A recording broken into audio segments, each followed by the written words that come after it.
Are you going to open a company in Indonesia uh, to just get a visa or just company on the paper?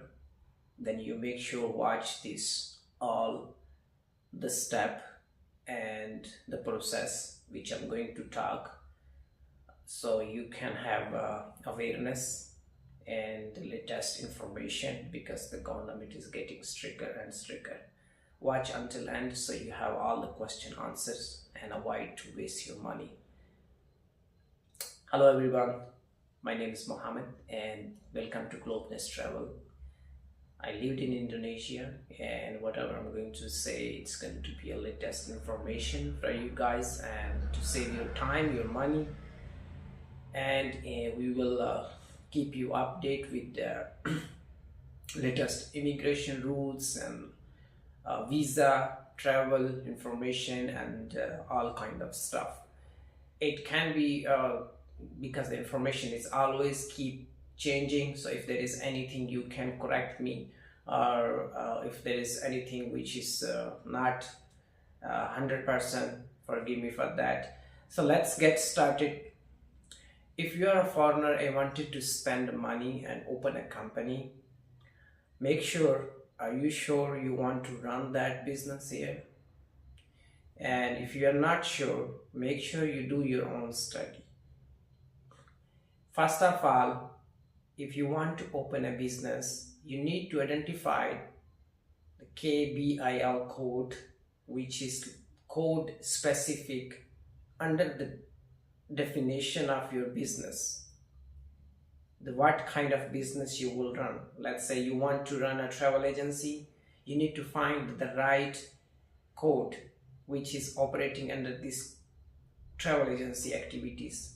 You want to open a trading company, you want to open a factory, you want whatever you want to open, you make sure go research what is required and what are the consequences you will face if you don't follow the procedure.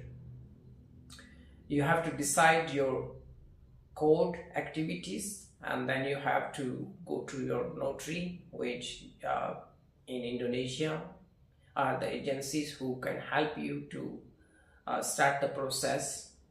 And I will come to later on the real matter, which is right now people are facing, and it's the government is strict on it. And you need to have what the documentation you need after that you decided that what type of company you want to open. You need to have 3 people in that company: president, director, utama director in Indonesian language, director and commissioner.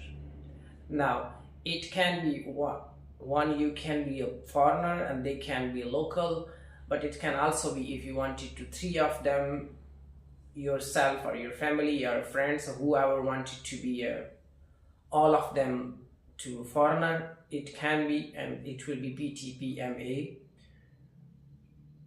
And after this, when you decided who are your partners in the company, after these 3 people, you need to have their if it's their local, their KTP, their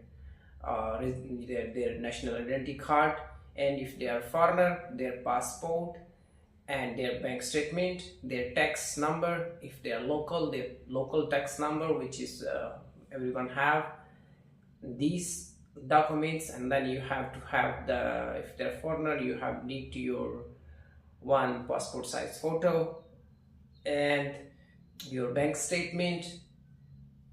These documents you will give it to your notary, and after that you need to have an either physical address or digital address, which is a virtual address.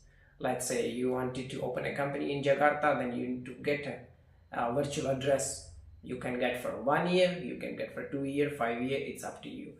It will cost you according to the location and according to the building management, but how much they will charge you.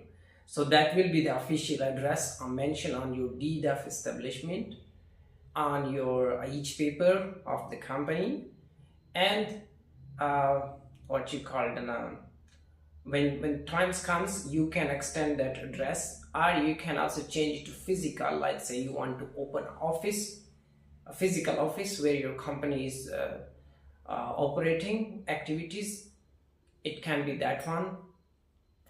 And when it's done this, your part with the documentation and the step, then the notary will take the action, they register your company to OSS and to the other administration, and it usually takes 15 days, and when it's done they will get also register you to the tax administration side. So when this all done, they will hand it over the paper to you. Now the main point here right now, what is changing, it's mostly people open the company and they do not have real capital. They do not have real capital, like real money, which is required 10 billion rupiah as per Indonesian current regulation, that you have to have this much money on your bank account, in your company bank account, or which you will deposit. And mostly people, they pay the money to the agent, to the agency to get it done. But right now, most of them, maybe there are some who can accept the money and then make it for you, but most of them, they will deny it. Those who wants to do the real work, you make sure have that money in your deposit bank, otherwise your company, they will not register in Bali or in Jakarta. So make sure you are planning to open a real business. Are you sure you're going to run the company, not just put on the paper and then tomorrow whatever purpose you have, it's you knows better than me. So make sure you are clear with that. And also you still must make it mention the person who is making your company, that this will be your nature of the business and this is what you're going to do. So they can also guide you some, they can give you some suggestion on it, so to avoid long-term problems. So this is, make sure you need to know that you're going to invest 10 billion rupiah, whatever the business you're going to open. It does not mean that you have to one day 10 billion rupiah put it in the bank, but it does not mean also that you don't put any money and you just open your company. So it's like you're going to invest this much money in the next 3 years, but you have to deposit some amount in your account, in your company account, which can prove that you are really going to do this business.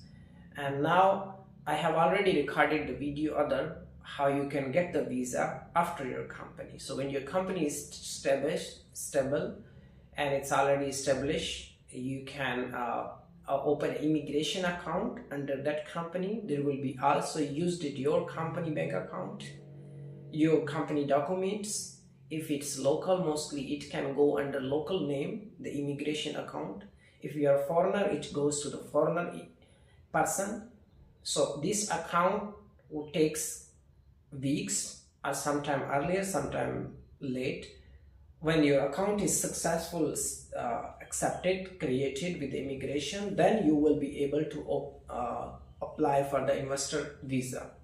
So I will suggest you to do not go to those agents. They try to get the money and wants you to open the company on the paper. That's all. Do the right thing. So it can also help you for the future if you wanted to apply visa, you wanted to run a business. Without that one, it will be difficult for you also to prove to any embassy, any place that you have a real business. And after this one, I will create another video where I will explain, if you already have the company, you have the investor visa, and now you wanted to manage on to keep it active, instead of you don't want to pay, if you are smaller enterprises and you don't want to pay every month to keep your taxes, your report every 3 months. So we will talk about on that one, and then how you can maintain that one when it's time to report your every 3 months. So on this topic I will record in the next video. And about this registering company, if you have any question, put it in the comment below and I will be happy to answer. You can write me an email, you can send me a WhatsApp. It's have on the YouTube bio. So that's all for now, and thank you so much for watching. See you in next video.